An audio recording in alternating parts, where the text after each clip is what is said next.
నమస్కారం. 3వ తేదీ గౌరవ మాజీ ముఖ్యమంత్రి వర్యులు వైఎస్ఆర్ కాంగ్రెస్ పార్టీ అధ్యక్షులు శ్రీ వైఎస్ జగన్మోహన్ రెడ్డి గారి యొక్క పర్యటన నెల్లూరు జిల్లాకి ఉందని మనందరికీ తెలిసిందే.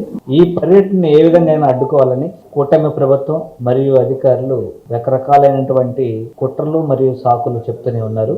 ఆయన రావడానికి సంబంధించి ప్రాపర్ ల్యాండ్ కావాల్సి సంబంధించి హెలిప్యాడ్ కి సంబంధించినటువంటి పర్మిషన్లకి దాదాపు 3-4 సైట్లు పర్మిషన్ కోసం అప్లై చేయడం జరిగింది. కానీ ఎంతసేపు అయినా ఏ విధంగా ఈ పర్యటనని అడ్డుకోవాలని కుంటి సాకులు చెప్తున్నారు తప్ప ఏది తేల్చట్లేదు. 27వ తేదీ నుంచి మా నాయకులందరూ కూడా దీన్ని పరిశోధన చేస్తూనే ఉన్నారు. అయినా కూడా ఎలాంటి సమాధానం లేకుండా నాన్స్తూనే ఉన్నారు. కానీ ఎట్టి పరిస్థితుల్లో కూడా వైఎస్ జగన్మోహన్ రెడ్డి గారు నెల్లూరుకి రావడం జరుగుతుంది. కాకాని గోవర్ధన్ రెడ్డి అని పరామర్శనం చేయడం జరుగుతుంది. మీరు ఎన్ని కుట్రలు పడినా కూడా ఆయన పర్యటన అయితే అడ్డుకోలేరు. సో ఎవరైనా కూడా అది రొటీన్ ప్రాసెస్, దానికి ఎంత హైడ్రామా అవసరం లేదు.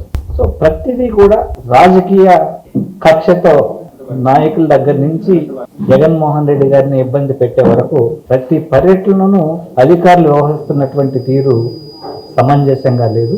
అధికారులు నిష్పక్షపాతంగా వ్యవహరించాల్సినటువంటి అవసరం ఉంది. ఎప్పుడు కూడా ఈ ప్రభుత్వమే ఉండదు. మీ విధుల్ని మీరు ప్రాపర్గా నిర్వర్తించాలని వైఎస్ఆర్ కాంగ్రెస్ పార్టీ తరఫు నుంచి హెచ్చరిస్తాం. Thank you. Hi Nilor, please subscribe to N3 TV.